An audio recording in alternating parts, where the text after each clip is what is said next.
Chers amis Kofifil, Kofiette, Mélomane, vous qui êtes de la famille Tchatcho, la famille d'amour, l'armée d'amour, je voulais juste vous dire joyeux et fastueux Noël. Jésus-Christ, notre Sauveur, est né. Il n'y a donc pas de raison que nous ne soyons pas confiants. Portez-vous bien partout où vous êtes, même si vous êtes seul. N'arrêtez pas de vous battre, ne désarmez pas. Joyeux Noël. Et je ne suis pas le seul à vous le dire. Il y a à côté de moi... Joyeux Noël. Il y a aussi à côté de moi la grande. La grande. Hello tout le monde, un joyeux et heureux Noël chez vous. Toi, c'est qui? Minou Miss Univers. Voilà. Et puis, il y a aussi un beau jeune homme, un très beau jeune homme. Vous ne le connaissez pas, il veut vous dire joyeux Noël aussi. Voilà. Voilà, ça c'est mon champion. Joyeux Noël à tous, de la part de Manolo. Manolo comment? Olomide. Voilà, Manolo Olomide. Voilà. Et puis, il n'y a pas que Manolo et Minou.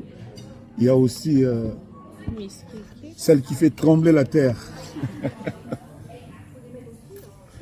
Toi, c'est qui? C'est Kenaya, joyeux Noël. Kenaya comment? Olomide.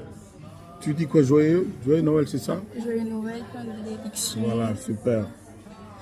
Voilà, bon Noël à tous. Portez-vous bien. On se retrouve dans une semaine. Santé.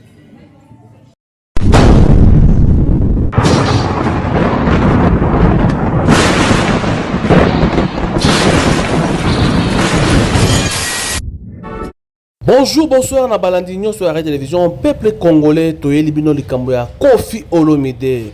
Koffi Olomide à la kisibiso na mamasi bana na e oyo baoti kobima après avoir komona Didi Stone na Del Piro ba oyo ba se révolté pour na maman na bango bande ko makambo oyo komi somo. Disons maman si toi sindi le cœur oyo ayambi bana po to ebité so sindi le cœur mona oyo la kisibiso eza mona bote na Koffi to eza mona ya Koffi na mwasi mosusu. Maman si lelo aza ko fêter ensemble joyeux Noël na bana ya Koffi Olomide mais eloko to kama Koffi Olomide a mesani sa biso déjà na ba combo ya Didi Stone Nike Del Piro na Saint James mais to moni na Noël oyo papa a souhaité banate bande konanga papa a souhaité banate mais na anniversaire bana ayembela ki ba nzembo lelo Koffi aza ko savourer nouvel an to Noël na mwasi na mama si na bana na e oyo ati mais pourquoi vie a saline wana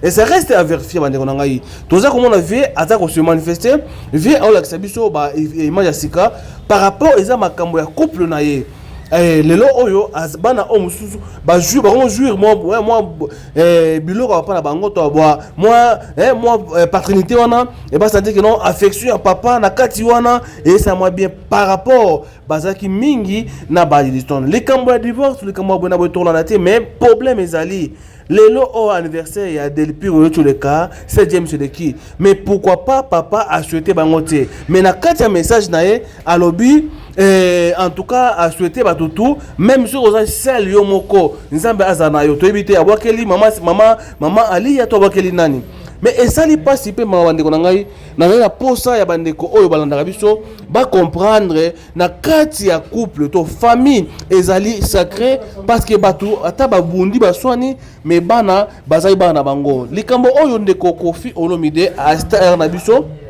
azali ko sala bandeko na ngai ezali kosenga na batu tout mais à côté là parce que biso tozali moko ya batu oyo bazali ko soutenir Koffi Olomide azali icône ya musique na biso pe azali mpiaka to mbaka to mbiaka ya mboka na biso to mukolo oyo aolakisa baleki nzela akosala alo tole tomoni likambo oyo s'est passé tozali ko meka kotuna na bande ko musuba me akotala et réellement est-ce que Koffi na bana na e bari ko zala toujours na barankine parce que rancune est cause de la maman na papa mais banate mais comment on a Koffi Olomide et rancune est côté na niveau ya bana oyo bakomi même ko sur la soute aza ko benga ngote parce que c'était prévu et Kofi Olomide a souhaité bana to benga bango tout ensemble ba fêter Noël ensemble mais eloko nini et c'est pas ça qui était parce que mon qui depuis aboyaki mais Saint James jour anniversaire na et ayaki kuluki papa ba faire place papa na mais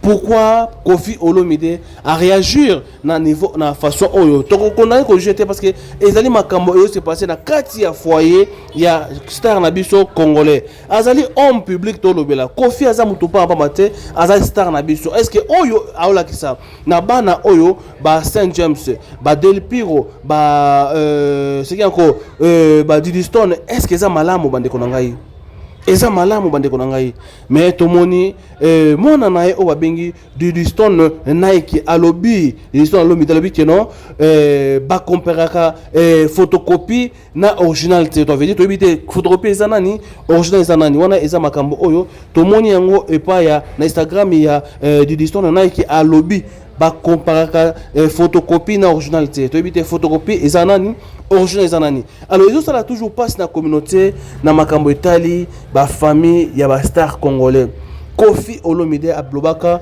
azana 11 enfants mais surtout ba 11 enfants na obabimi o a comme la 24 enfants to veut dire vient na biso azali toujours na nanu na mulongo ya mulai ya bana na ye oyo tokoye bakabango parce que tobaki papa na tabulei azaki na bana ebele papa we bana ebele vient na biso o babengaki lombo makede na bana ebele to veut dire ba musicien ba toujours na bana ebele mais na bana ebele alors pourquoi pas toko kala limitation que non na za bana 11 par rapport au muso na 24 bana oyo babotama est-ce que makambo lelo bana oyo ya Kofi Olomide ba jouir na moi bozua pa na bango ba komi ko bimana ba restaurant banini est-ce que bata maman Ali azalaka est-ce que bana oyo to bango est-ce que bana oyo baroki banani oyo nino so nani oyo babimi awa est-ce que ezaki problème maman Ali abane ko linga ko reconte bango te to nini o lelo sindi mama si aza ko ndima bango est-ce que yango ezaki problème oyo ya séparation to nini pour eux qu'on ait pécivier motivation ya cause la sco place mon bana est-ce que maman Alia a bande ko linga bana par rapport à bana mobile na wana za makambo oyo bande ko musu ya ko zo place ya ki mobile ya ko ba emsu Kofi azaki mutu mabete mais ezaki musu mwasi ya bande ko linga te ko fani sa bana place moko parce que kulu tu pe amona ki ba age okende isengela ki bana place moko mais loko to stovisco na vie na biso Saint James oyo après Del Piro anniversaire na o c'est 16 ans Pecho na yake koluka papa na ye ce cadeau c'est ça aluki papa na ye mais pourquoi pas Kofi abengi Pecho na ba fêter place bon na bato parce que il faut asangisa bana na ye je sais que non c'est pratiquement impossible ba sangisa bana place moko c'est difficile mais Kofi Olomide en tant que parent en tant que responsable ayo ko sangisa bana na manger nyonso parce que bana na ye ba sengi ba ye bana pe ba fa na place moko yango to la sabino na Noël oyo aeko la kisabiso bana tomoni bana na ye to sepeli parce que za bana ya Kofi Olomide ba fandi place moko ba les place moko et mama si azana bango ensemble et ça la kitoko ya comment on a star azali ko jouir na bana ya parce que ça fait du bien aussi quand on est ba ko ça na ba Didi Stone na ba Del Piro Saint James a ça pe na bana mosusu po ba meka ko mesa na rapé ko pesa papa esengo mais na ba dire ya papa ya Kofi Olomide alobi soki ata ozayo moko na Noël oyo souhaitaki bato nyonso soko za yo moko nzambe a combler yo o ezangi wana nani mama Alia to ezali mwana ye Didi Stone et banité yango toza koloba toujours ba parents tozalaka ba parents responsables parce que makila o bana bazana ngo ezali makila ya yo papa ya yo mama sangisa bana na yo tango za bo moyi talande ezalaka après disparition papa makambo ya bulu ekibande ngai alors biso to pesa vie biso conseil kaka ya kosangisa bana na ye rankini ya mwasi eza rankini ya kokotisa bana te eza likambo ya mwasi na mobali même divorce mais bana baza na ba innocent quelque soit balandi mama na bango mais baza ba innocent papa Kofi sangisa bana na yo esala bien parce que makambo ya kotika bana baza la mupanzi eza bien te talaka ajuza nango e kozala malamu vie Kofi Olomide fandisa bana po ezali héritage oyo okotikela ba congolais ya komona kenon Didiston naike nande kona biso nino na ba nani bango place moko bazali ko savourer kolia ensemble na Noël to na bonne année et comme ça na kitoko. Merci na bande ko tous ala wana pona ko critiquer te mais ko contribuer na implicite au conseil.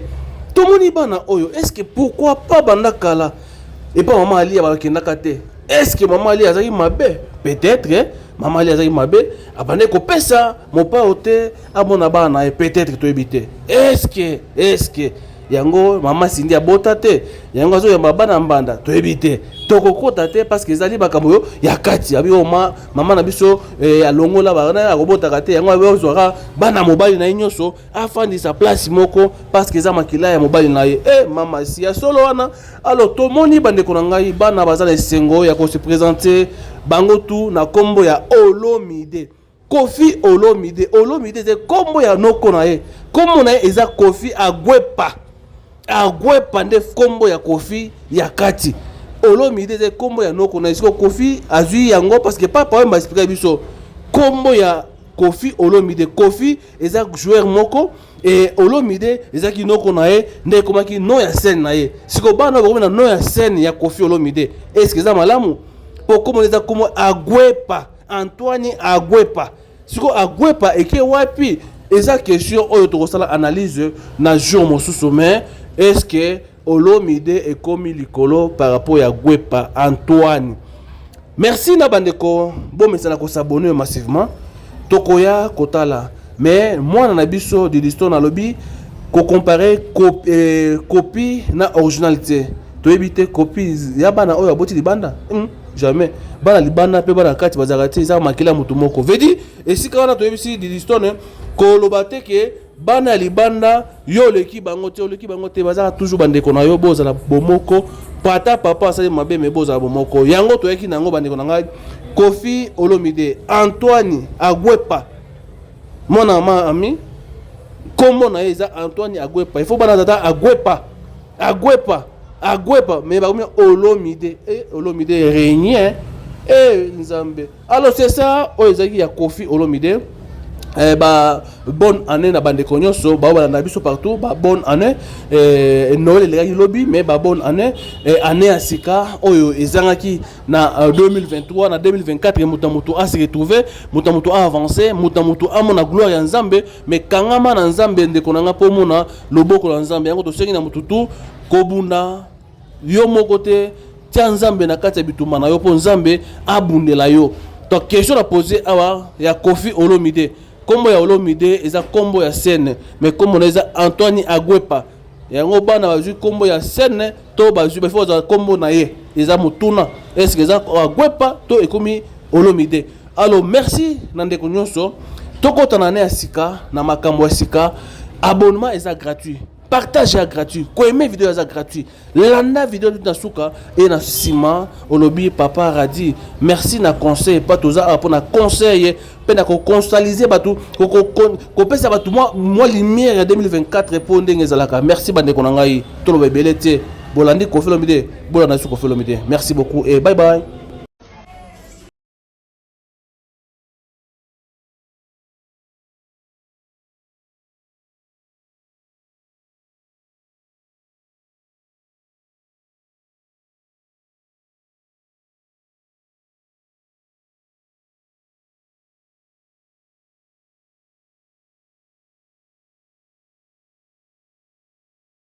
Depuis l'école primaire, on nous apprend qu'il y a 26 lettres dans l'alphabet français. C'est de cette même façon que Jésus-Christ de Nazareth a 26 caractéristiques. Par la lettre A, il est l'alpha. La lettre B, il est le bon berger. La lettre C, il est Christ. La lettre D, il est Dieu. E, il est Emmanuel. F, il est formidable. G, il est glorieux.